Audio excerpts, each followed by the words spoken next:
Hello viewers, welcome to my kitchen. இன்றைக்கி புரதச்சத்து நிறைந்த சோளப்பால் எப்படி ரெடி பண்ணலான்னு பார்க்கலாம் வாங்க.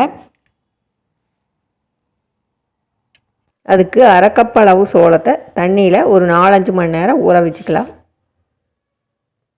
கூடவே 2 ஸ்பூன் அளவுக்கு பச்சரிசி ஆட் பண்ணிக்கலாம். பச்சரிசி எதுக்கு ஆட் பண்ணுறோம்னா சோளப்பால் திக்காக வர்றதுக்கு பச்சரிசி ஹெல்ப் பண்ணும். அதுபோக பச்சரிசியில் இருக்கிற இனிப்புத்தன்மை சோளப்பாலுக்கு இன்னும் ஒரு ஸ்வீட்னஸை கொடுக்கும். இப்போ ஒரு 5 மணி நேரம் சோளமும் அரிசி சேர்ந்து நல்லா ஊறிடுச்சு.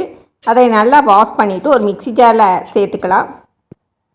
கூடவே ஒரு 1/4 கப் அளவு துருவிய தேங்காயை ஆட் பண்ணிக்கலாம்.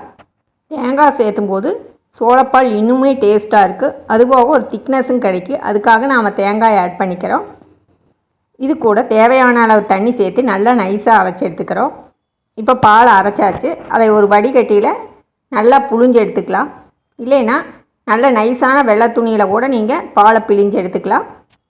ஒரு கரண்டியோ ஒரு ஸ்பூனோ வச்சு நல்லா அழுத்தி விடும்போது பால் நல்லா ஸ்டெயின் ஆகி வந்துடும். மீதமுள்ள சோள சக்கையை மிக்ஸி ஜாரில் மறுபடியும் சேர்த்து தேவையான அளவு தண்ணி ஊற்றி இன்னொரு முறை அரைச்சி எடுத்துக்கலாம். இப்போ 2வது அரைச்ச பாலை வடித்து எடுத்துக்கலாம்.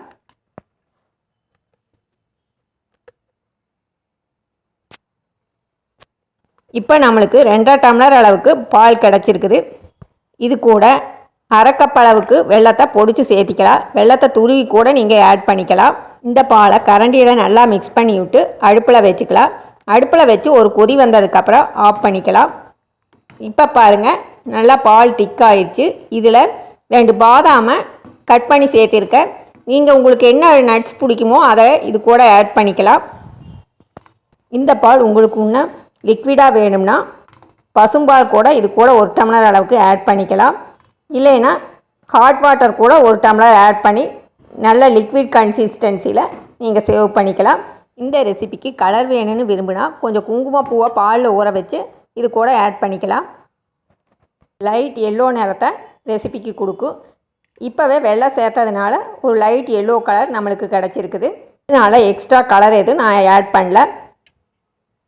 இப்போ புரோட்டீன் அதிகமுள்ள சோளப்பால் ரெடி ஆயிடுச்சு.